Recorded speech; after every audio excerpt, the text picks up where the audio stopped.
written. So please make sure you go ahead and sign up, give me your email address. You can check that out at www.shikahenley.com.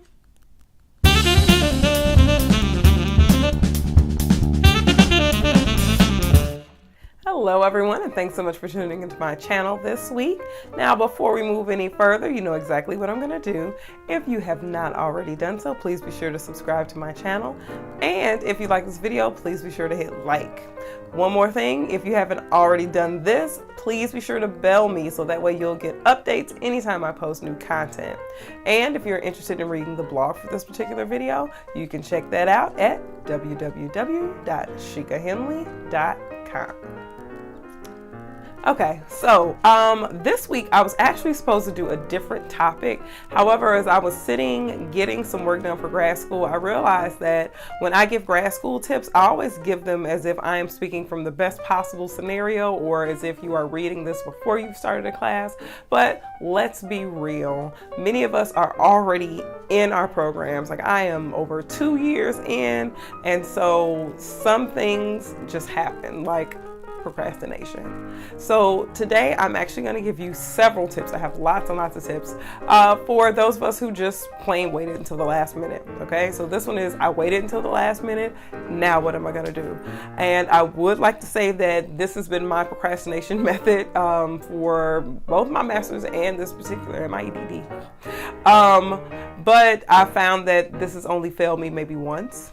So if you just pay attention, you just keep up with these tips, hopefully you will find them to be particularly helpful. Number 1, skim the assignment the night before. Now, I do need to preface by saying you should always, at the beginning of a class, read through the syllabus to make sure you know all the assignments that are due and you have an understanding of those assignments. If not, you are really setting yourself up for failure. So if it is week 8 in an 8-week class and you're just now looking at an assignment, you have kind of set yourself up. You want to make sure you've checked beforehand. So generally I have checked beforehand and I just need to read through everything to get a good idea of what I'm going to have to do tomorrow so I can begin kind of sketching out a game plan, but just make sure that you read it the night before. Number 2, get a good night's rest. Prepare yourself. The next day is going to be a doozy. I mean, it is. I'm a realist with these things. So I'm like, oh my gosh, I have a 25-page paper due tomorrow, midnight. Tomorrow's going to be a long day. So when I go to sleep the night before, I'm not stressed out. I'm not worried because I already know what I'm getting into for the next day. So I just enjoy myself, you know. Okay, fine. Let me enjoy this Saturday. I know tomorrow's going to be a hard day. And I highly recommend you do that. Make sure you get a good amount of rest because you're going to need that energy the next day because you don't have any room for failure tomorrow. Number 3, wake up bright and early. So for me, this is usually about 8. I know some people are like, oh, I wake up at 5 in the morning. It's great. But I am a night owl. So waking up at 8 in the morning, 9 in the morning is great for me. I always make sure I wake up early and I have at least 12 hours to play with to get things done. Because, like I said, it's going to be a long day and you're going to need as much of the day as you possibly can get in order to get this particular assignment done. Number 4, get all of your materials together. And this includes everything. So get all of your books together. Make sure you have your laptop. Make sure you have all of your notes, anything you're going to need for the assignment. But this also means other sustenance that you'll need. So I also make sure I have my coffee. I make sure I have my iPad ready. Make sure I have some snacks. Like I just make sure I have everything that I'm really going to need to get me through this day because I know it's going to be a long day. There's going to be a lot of work and I want everything available to me in whatever space in which I'm working. Number 5, outline your tasks. So last night you did read through your assignment to see what was what. I go right in and I outline everything I need to do. I look at that rubric. I look at the assignment criteria. Okay, I need to have 5 sections in this paper. Each section needs to hit on these particular points. I know I've read these and about these points in this particular text, so this is what I'm going to need. I just outline as much as I can so that once I start actually writing or putting this presentation together, I can just roll right through it. Number 6. Now, number 6 is a lifesaver. Work in timed increments. So I generally do one of two things. I either work in hourly increments. So I'll work for 50 minutes and I'll take a 10-minute break. And that 10-minute break could be anything from just messing around on social media to stretching, walking around the house, fixing myself a snack. But I usually make sure I work and break so that it doesn't become overkill. Or you can work on particular sections. So if I know I have 5 sections of an assignment to do, once I finish one section, I take a break. Then when I finish the other section, I take a break. So it's just important that you're incorporating breaks. They need to be short so that you can keep going. But again, short so that you don't waste all of your time. So you shouldn't take an hour break after you've worked for an hour. Just 10 minutes, boom, power through it. Number 7.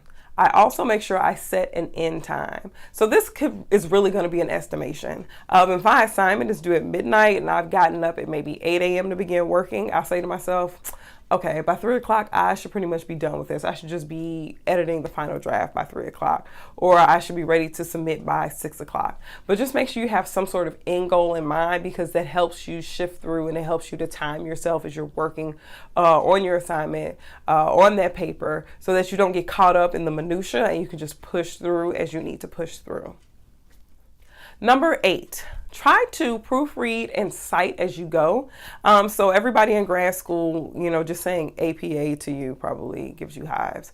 And we all know that it takes 1,000 years. It takes just as much time to make sure your citations are correct in the paper as it does to write it. So that's why I always make sure I focus on trying to get those things done as I go. So after I'm done with a section, I make sure I'll try to reread through that section before I take my break. And then I'll try to mark off my citation. So if I don't know exactly who said what, I'll still put a citation holder in place, which I do I illustrate that in the blog, but it'll just say in parentheses in all caps, cite this. And so I know as I'm going back through my paper, I'll search anytime I wrote cite this, and I'll know I need to add a citation.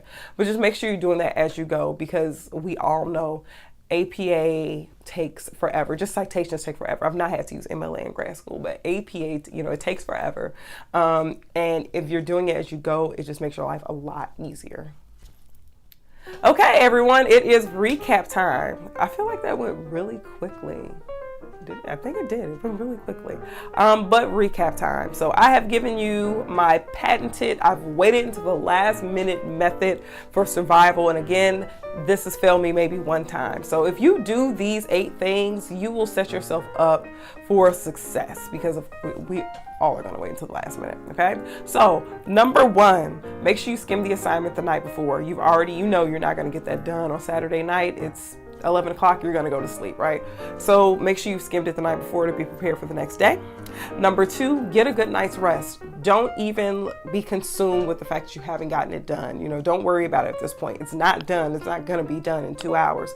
So make sure you get a good restful night of sleep so that you're ready to go the next day and you can power through the work that it's going to be. Number 3, wake up bright and early. That's why you have to get a good night's rest.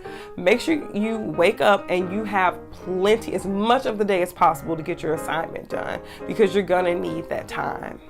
Number 4, get all of your necessary materials together. So that includes laptop, books, any assignments that you have. If it's snacks, make sure you have your iPad if you're watching things on your iPad like I do, but just get everything together so it's all in one area. Number 5, outline your tasks. Look at that assignment. What do you need to do? Create those sections so that you can just power through them, so you aren't wondering, what did I do? Did I miss this? Oh my gosh, I never checked the rubric. Just make sure you know what you have to do, have a plan, and execute. Number 6, work in timed increments. So make sure you're giving yourself breaks. Maybe you'll work for an hour and you'll break for 10 minutes, or work for 50 minutes, break for 10 minutes. Maybe you'll work per section, but just make sure you're giving yourself those timed increments that allow for breaks so that you can kind of refuel and keep powering through. Number 7, set an end time, okay? And so this may just be an estimation, but it always feels good to know, hey, I'm almost done. In a few more hours, I'll probably be done with this. So estimate it'll take me 12 hours. I'll be done by 3 p.m., by 6 p.m. But just make sure you have some end goal in mind. And number 8, proofread and cite as you go. If possible, proofread and cite as you go, because we all know that at the end of that paper, you don't want it to be 11 o'clock and you have a 25-page paper that you need to really go through and edit and proofread. That will not be submitted on time. So just make sure you're going through that as you're taking your breaks, as you're working on the paper. So again, thanks so much for tuning into my channel this week. If you like this video, please be sure to click like. And if you haven't done so already, please be sure to subscribe to my channel and bell me so that you get updates every time I have new content. If you like this particular video and you're interested in reading the blog, you can check that out on my website at www.shikahenley.com. And one more addition, if you go to my website and you subscribe, you will receive a copy of my ebook for free. So please be sure to hit that website, www.shikahenley.com, so that you can get your free ebook. Who doesn't want a free ebook? Thanks so much for tuning in, and I will catch up with you next time.